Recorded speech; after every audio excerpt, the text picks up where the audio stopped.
Congrats on making it to week 3. You guys are doing such a great job. I'm really excited to keep this ball rolling with high intensity interval training. So this is your 3rd interval workout, and this one is composed of 4 different exercises. We have skier jumps, shoulder taps, then we're going to go to some pistols, and then bicycle crunches. So as per usual, I'm going to start out with the most complex or difficult movement and then work through modifications of that movement so you can find one that works for you. So first we'll start off with skier jumps. So they look like this.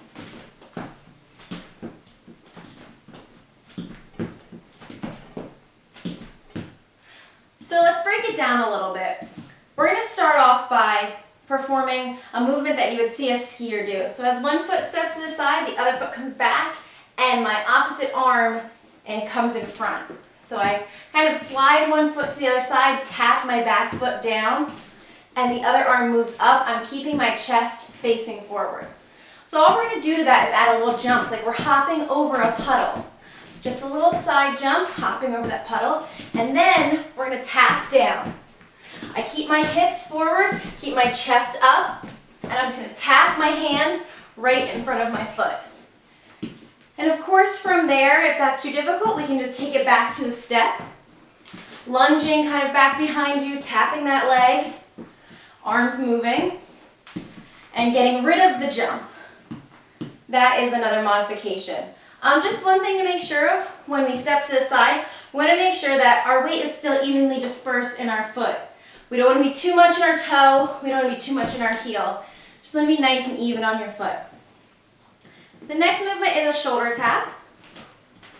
We're going to get into a plank position, and remember, as always, booty tuck. So we squeeze our glutes and tuck under, engaging our core, making sure our hands are under our chest and our elbow pits point forward. So from here, we're just going to tap, tap.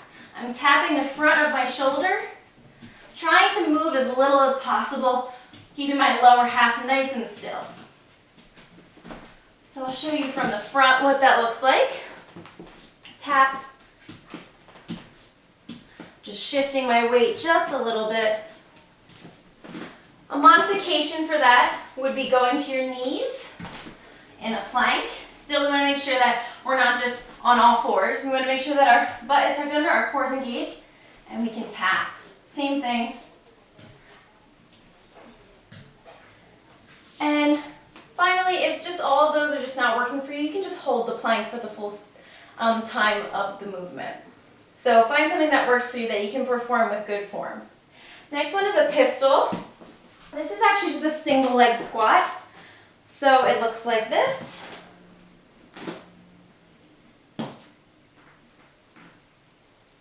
This can be a really difficult movement, strength-wise and mobility-wise. So don't freak yourself out. There's lots of modifications that can work and still help you to have a really good workout. So some of my favorite modifications for this involve using a chair or a couch. So I would say find a low couch or chair and try keeping one leg up, sitting, and standing on one leg at a time or alternating legs, keeping that one leg up in the air and my chest up.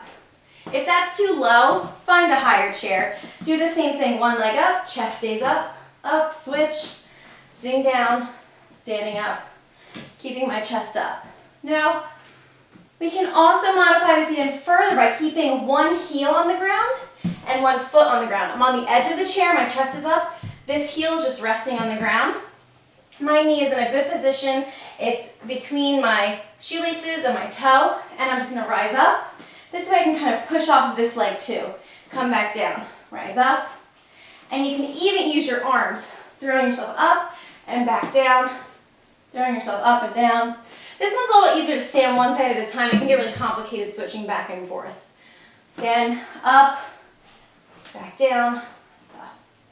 So find something that works for you. I know these modifications will fit in with whatever level or ability you're at right now. Don't forget to push yourself too. All right, the last one's a fun one. We've probably all done these before, bicycle crunches. We're going to start with our knees tabletop position. So my knees are over top of my hips. I create this 90-degree angle here. My lower back is pushing against the ground, hands behind head. I'm going to twist and bring my right shoulder to my left knee as my right leg extends. Twist, twist. So instead of thinking about crunching my elbows in, I'm bringing my shoulder to my knee. And the opposite leg is extending. So really straightening, rocking back and forth, engaging the obliques. A modification for that would just be simply coming up, keeping my legs straight in the air. So I just come here like this. Much smaller movement. We can even tap on the ground. Okay, that's a little easier too. The closer your legs are to your body, the easier it's going to be. So if our legs are outstretched and far away from us, it's going to create more tension, it's going to be a little more difficult. If they're close to us, it's going to be a little easier. So for more details, you can check out Trainer Eyes, and I hope you guys love this workout.